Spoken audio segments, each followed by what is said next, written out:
Filipenses 1, de 9 a 11. Nosso propósito, pregar toda a palavra de Deus, verso por verso, livro por livro. Os irmãos estão ouvindo mensagens em Efésios toda manhã. Os irmãos estão ouvindo na mocidade mensagens sobre Timóteo. E também nós estamos colocando no boletim mensagens em Salmos. E toda noite, pela misericórdia de Deus, vamos falar dessa carta e de outras. Filipenses 1, 9 a 11. E também faço esta oração, que o vosso amor aumente mais e mais, em pleno conhecimento e toda percepção, para aprovardes as coisas excelentes e serdes sinceros e inculpáveis para o dia de Cristo, cheios do fruto de justiça, o qual é mediante Jesus Cristo, para a glória e louvor de Deus. Lá estavam eles, no Monte da Transfiguração, Jesus e alguns dos seus. Um deles, vendo aquele espetáculo, ele teve uma ideia: vamos fazer umas tendas aqui para ficarmos. Jesus não concordou e eles acabaram descendo o Monte da Transfiguração. E lá embaixo, quando chegaram, um pai abordou Jesus. E esse pai estava extremamente triste, preocupado, por causa do sofrimento do seu filho. E ele chegou diante de Jesus e disse: me socorre, o meu filho é lunático.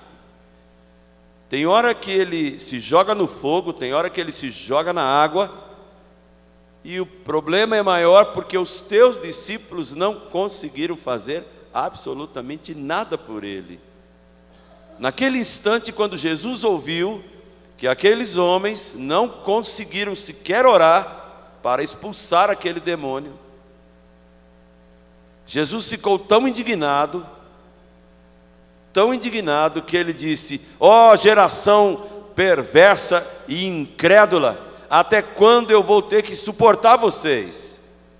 E na mesma hora, Jesus ordenou, e aquele demônio saiu do menino e ele se viu livre.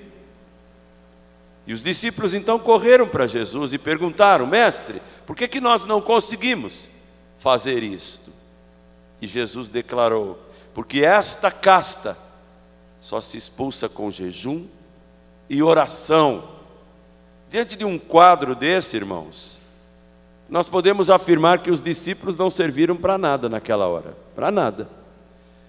E às vezes podemos correr o mesmo risco, sermos crentes para nada, termos uma igreja para nada. Ou seja, quando nós não cumprirmos a nossa missão, quando nós não manifestarmos poder, quando nós não vivermos a fé de maneira concreta e objetiva, quando nós realmente não tivermos nenhuma empolgação, nenhum vestígio de transformação da nossa própria vida, nós não servimos para nada. Um amigo me mandou essa semana uma mensagem dizendo: pescadores que não pescam.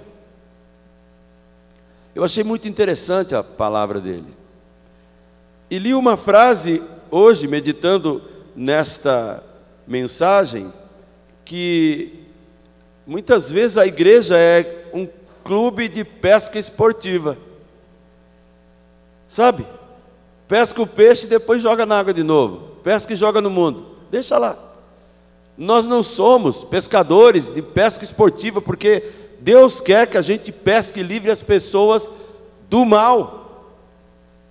Quando Paulo fala essa palavra aos filipenses, ele não está falando teoricamente, ele está se colocando na linha de frente, numa postura de quem se ajoelha, de quem intercede, de quem se importa, de quem se envolve, de quem abraça. E nós não podemos deixar por menos. Devemos orar, devemos trabalhar, devemos nos envolver E devemos perceber que há uma dinâmica na vida cristã. Não apenas uma liturgia, uma dinâmica. E eu gostaria que vocês prestassem atenção, poucos versos, muitas palavras, muita profundidade, um recado para nós aqui. Qual é a dinâmica de uma igreja viva? Esta é a resposta que eu pretendo dar neste sermão. A dinâmica de uma igreja viva. Uma igreja que presta para algo importante. Uma igreja que tem gente que serve para algum propósito muito mais elevado do que o simples comer, beber, dormir, trabalhar, acumular tesouros. Feito aquele louco que guardou tanta grana e um dia deitou e disse: olha, agora a minha alma farta-te, porque tens muito. E na mesma hora, Deus mandou um anjo dizer: você está louco, vai morrer essa noite. E o que você guardou na poupança, quem vai levar? Pode ser o Collor, pode ser o Lula, pode ser a Dilma, pode ser qualquer um. Mas ele percebeu que toda a futilidade, toda a razão, todo o sentido dele estava depositado no colchão, onde ele guardava os seus pertences. Uma vida para nada. O texto deixa claro que Paulo estava falando e zelando por uma igreja amada, da qual ele tinha muita saudade, por uma igreja da qual ele sabia que Deus, que começou uma obra, não iria deixá-la pela metade, iria completar a obra até o dia de Cristo. Por isso, irmãos, pensem comigo, a dinâmica da igreja viva. Eu vou colocar algumas ideias que eu vejo no texto. A primeira dinâmica da igreja viva: tem gente orando especificamente. Olha o versículo de número 9. Paulo diz: também faço esta oração. A dinâmica de uma igreja viva consiste, em primeiro lugar, tem gente orando especificamente. Eu coloquei a palavra orando em cada parte que eu quero mencionar. Orando, gerúndio, dinâmica, NDO, ou seja, toda vez que um verbo aparece assim, ele está indicando ação. O verbo em si já indica a ação, mas um gerúndio indica ação continuada, dinâmica. Alguém poderia dizer: eu orei ontem, há 10 anos atrás eu orei pela igreja.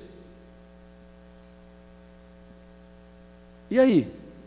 Paulo está dizendo: eu faço esta oração. A dinâmica de uma igreja viva consiste, em primeiro lugar, nisso. Tem gente orando especificamente. Olha, eu sei que muitos oram, mas quando uma pessoa ora especificamente, quando ele se compromete especificamente a orar por pessoas, por circunstâncias, por projetos, por pastores, por obras da igreja, por pessoas a quem Deus pode alcançar através da igreja, isso faz uma diferença muito grande. Ore em casa, ore no caminho, ore aqui no templo, venha todo primeiro domingo de manhã orar, venha no culto de quarta-feira orar, venha antes do culto começar e ore, ajoelhe-se e fale com Deus especificamente. Não é possível que você não se comove. É importante você se comover. A dinâmica da igreja viva consiste, em primeiro lugar, tem gente orando especificamente, se preocupando especificamente. A dinâmica da igreja viva, em segundo plano, tem gente orando por aumento. Olha o verso seguinte, o mesmo verso, a segunda parte: eu faço esta oração, que o vosso amor aumente mais e mais. Alguém poderia dizer: mas amor de novo? É amor de novo, sempre, sempre, porque ele nunca vai ser suficiente, nunca. Paulo está dizendo: vocês já amam, mas a minha oração é que o vosso amor aumente mais e mais. O amor comedido, o amor que não se rasga, o amor que não exagera, o amor conta-gotas não é verdadeiro. O amor que se esquiva, o amor que se protege, o amor que não se rasga, o amor que não se envolve, não é ágape. Não é ágape, não é de Deus. Paulo está dizendo, há uma dinâmica na igreja viva, tem gente orando. Há uma dinâmica na igreja viva, tem gente pedindo por aumento. Não é de salário, não é de trabalho, mas é de amor, porque o amor constrói. O amor é tão importante, é tão vital, que no hino do amor, em 1 Coríntios 13, o apóstolo Paulo deixa claro, você pode doar seus bens para a igreja, todos os seus bens. Eu não sei se você vai fazer isso algum dia, mas se não tiver amor, nada disso vai aproveitar. Você pode ser a mente mais brilhante que já passou por essa igreja, capaz de decifrar enigmas e mistérios, capaz de articuladamente falar na TV por horas a fio, mas se não tiver amor, é barulho, é um símbolo que retine sem a melodia, sem a harmonia. Você pode ser um filantropo, você pode ser um mártir, você pode dar a sua vida por algum projeto, por algum ideal, mas se não tiver amor, nada disso aproveita. Então, a dinâmica de uma igreja viva, em segundo lugar, é que tem gente orando por aumento, aumento de amor. Amor feito de Priscila e Áquila, que chegaram às beiras do sofrimento, a quase a morte, para proteger e cuidar de Paulo. Amor do tipo de Epafrodito, que Paulo disse, por amor a mim, ele quase morre, e seria uma tristeza, uma perda enorme para mim, se ele tivesse morrido. Mas Deus teve misericórdia de mim, e preservou a vida de Epafrodito. Isso é amor. É desse amor que Moody falou, que o mundo precisa. O mundo ouve tantos sermões. Paul Washer fala brilhantemente, em tudo quanto é canto. Caio Fábio falava maravilhosamente há tempos atrás. Muitos pregadores são dignos de crédito e de confiança. Mas a igreja tem que amar. A igreja local tem que amar. Quando ela quer a vida, ela tem que ter gente orando, ela tem que ter gente pedindo, Deus, me faça amar. Eu venho para a igreja, não, eu tenho um compromisso, é meu dever. Se eu não vier, alguém vai me perguntar, por que você não veio? E se a gente tiver que ser sincero, porque eu estou cansado, porque eu não amo, não quero nem saber. Mas nós não somos sinceros. Nós inventamos algumas desculpas. Eu não vou. Agora, se você tem um filho passando por um drama, um problema, um acidente, e aconteceu lá na China, lá em Pequim. Você sai daqui, você pega um avião, você faz qualquer coisa, você vai lá. Não, filho, morra aí, eu estou cansado. Eu não vou até a China só. Se você morrer, morreu. Ninguém age assim. A igreja que tem uma vida e que tem uma dinâmica, sempre tem no seu seio gente orando, mas gente orando especificamente. Deus, faz o amor dessa turma crescer. A dinâmica da igreja viva consiste, em terceiro lugar, que tem gente orando por plenitude. Só orar não basta, só pedir o aumento do amor não é suficiente. O versículo 9 termina dizendo, que o vosso amor aumente mais e mais, em pleno conhecimento e em toda percepção. Sigamos a verdade em amor, disse Paulo aos Efésios, para não sermos em tempo algum meninos agitados por qualquer vento de doutrina. Paulo está pedindo, Deus, faça o amor deles aumentar pelas Escrituras, faça o amor dele aumentar por Jesus e dá-lhes pleno conhecimento de todas as verdades e uma plena percepção, para que eles não sejam iludidos, desenganados, desviados, eles não sejam menininhos manobrados por qualquer eloquência fútil e barata que existe tanto por aí, mas eles sejam tão apegados à verdade que ninguém jamais os seduzirá. Igreja viva tem gente orando especificamente, tem gente pedindo aumento de amor e tem gente falando, Senhor, inunda-nos com a tua plenitude. Há uma frase que você pode guardar na sua cabeça: se não houver transbordamento, não haverá vazamento. Se não transbordar, se não encher, não haverá vazão. Todo mundo está dizendo, Senhor, faz encher, todas as represas do complexo da Cantareira, senão na hora que eu abrir a minha torneira, não vai ter água nenhuma.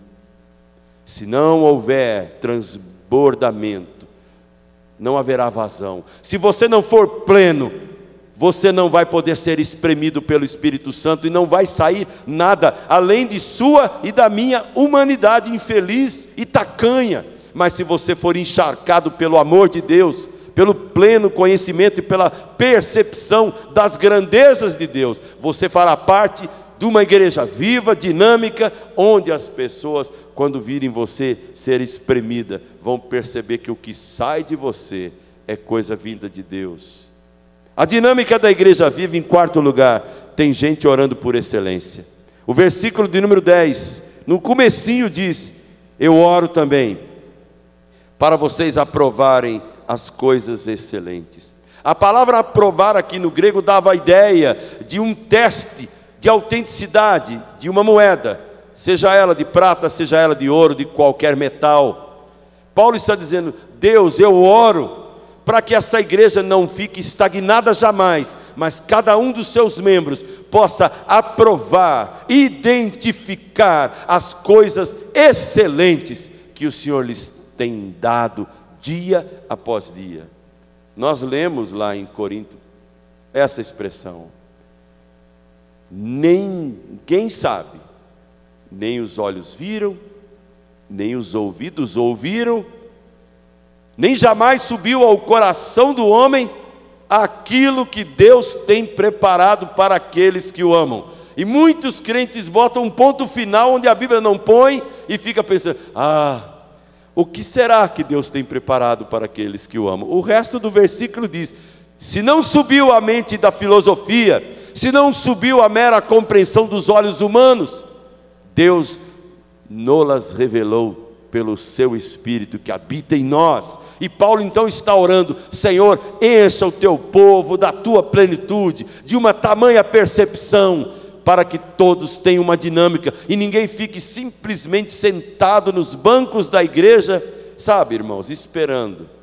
Eu me lembro de uma canção que não tem nada de cristianismo nela, mas mostra um certo tédio de um grande compositor, um roqueiro baiano já falecido, que há muitos anos atrás, com um hoje escritor famoso chamado Paulo Coelho, que se associou a ele, Raul Seixas, há muito tempo atrás, ele escreveu uma letra que para muita gente é filosofia de vida. Eu quero ficar no meu apartamento com a boca escancarada, cheia de dentes, esperando a morte chegar. Eu não quero assim para a minha vida, nem para a minha igreja, sentado, olhando e admirando o lustre. Que lustre bonito!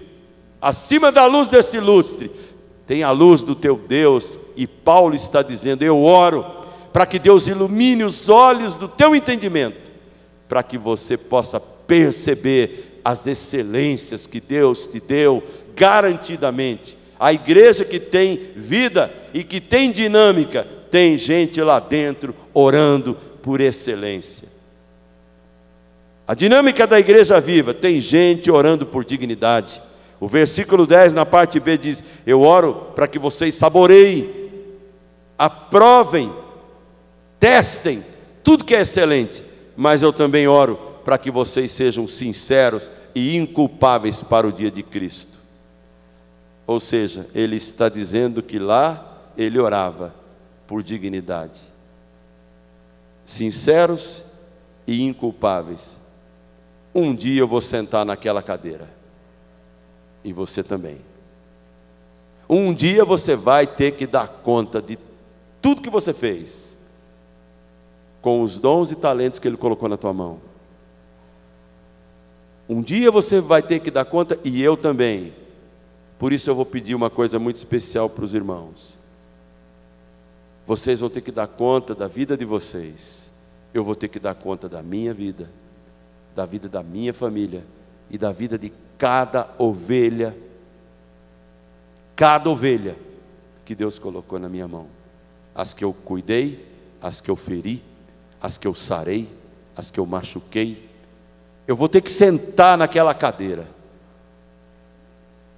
E aqui Paulo está dizendo: eu oro por isso, para que vocês tenham a dignidade, a sinceridade de pessoas que não têm máscaras, que não têm nenhum vazamento, que são plenas e íntegras em tudo, e pessoas que não têm culpa nenhuma e que poderão sentar-se no dia de Cristo, e Ele vai falar: vem cá, e não vai adiantar: Senhor, espera um pouquinho, deixa eu chamar o meu pastor aqui, Senhor, deixa eu chamar minha mãe aqui, deixa eu chamar minha mulher aqui. Não vai ter. Por isso, a igreja que tem vida e uma dinâmica poderosa, no meio dela tem gente orando por dignidade. Torne-nos dignos, Senhor, sinceros, Senhor, sem culpa, irrepreensíveis. Nos faz andar altaneiramente, de cabeça erguida, num mundo de tanta corrupção, que não sejamos mais um no meio da multidão. Que a nossa luz brilhe de tal maneira que as pessoas, quando olharem para um simples gesto, elas reconheçam: você é diferente. Por quê? Aí você diga: por Jesus Cristo.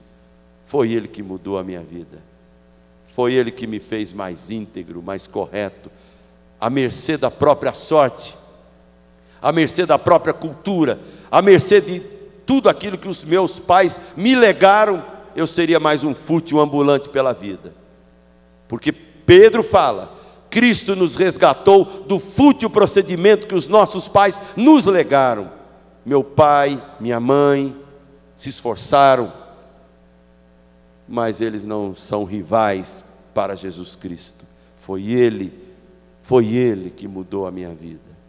Por isso, a dinâmica da Igreja Viva tem gente orando por dignidade. No presbitério ontem, tinha um irmão que eu conheço há muito tempo, não sou íntimo, mas conheço a história da família dele.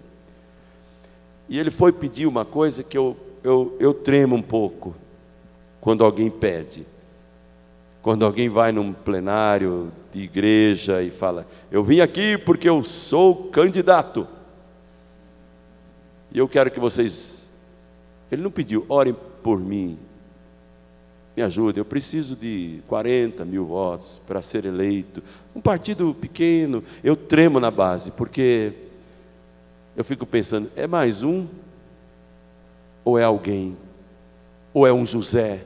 Ou é um Daniel? Ou é alguém que vai levantar a bandeira do Evangelho, custe o que custar, haja o que houver? Meu amigo Reverendo Jorge Canelhas, pastor da igreja da Lapa, há muitos anos atrás, quando ele era auxiliar da Unida, havia um programa na TV.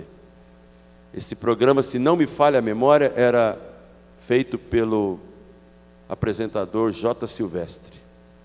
E esse programa, existiam umas polêmicas. Eles levavam pessoas representando várias áreas da sociedade para discutir um assunto, seja o assunto que for.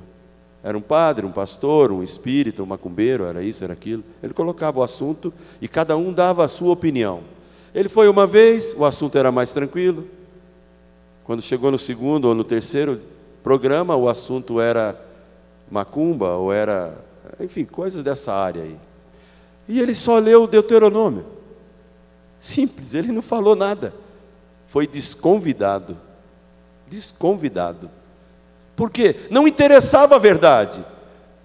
Não interessava a transparência da verdade. Interessava algo cômodo para não ferir o melindre, a suscetibilidade das pessoas. Por isso que Paulo está dizendo: a dinâmica de uma igreja viva inclui gente orando por dignidade. Eu oro para que vocês sejam sinceros, mesmo que isso lhes seja prejudicial. Eu oro para que vocês sejam irrepreensíveis, mesmo que isso doa no bolso, mesmo que isso doa em portas fechadas na sua cara e na minha cara. Igreja que tem vida, ela tem compromisso com a honra do nome do Senhor e do Evangelho. Ela não faz jogada para se manter vendendo a honra, vendendo a dignidade. Dinâmica de uma igreja viva. Tem gente orando por frutos. O versículo 11, no início dele, já chegando no fim da mensagem, diz: eu oro para que vocês sejam cheios do fruto de justiça. É impressionante, meus irmãos, como palavra deixa claro que é pela árvore ou pelo fruto, os dois juntos, vocês conseguem identificar. Pelo fruto você sabe que árvore que é. E Paulo está dizendo, olha, o fruto de justiça, o fruto do Espírito lá em Gálatas, ele tem 9 gomos, não dá para escolher um e falar, bom, na área do fruto do domínio próprio, não tem fruto do domínio próprio, é um único fruto, alegria, fidelidade, tantos outros frutos que fazem parte do Espírito Santo. Paulo está dizendo, eu oro para que vocês sejam cheios. Não é um frutinho aqui, uma coisinha ali quase podre, cheios do fruto de justiça. A dinâmica da igreja viva, tem gente orando por frutos de justiça. Tem gente orando por glorificação do nome de Jesus. Finalzinho do verso 11. Eu oro para que vocês sejam cheios do fruto de justiça, o qual fruto é mediante Jesus, para a glória e louvor de Deus.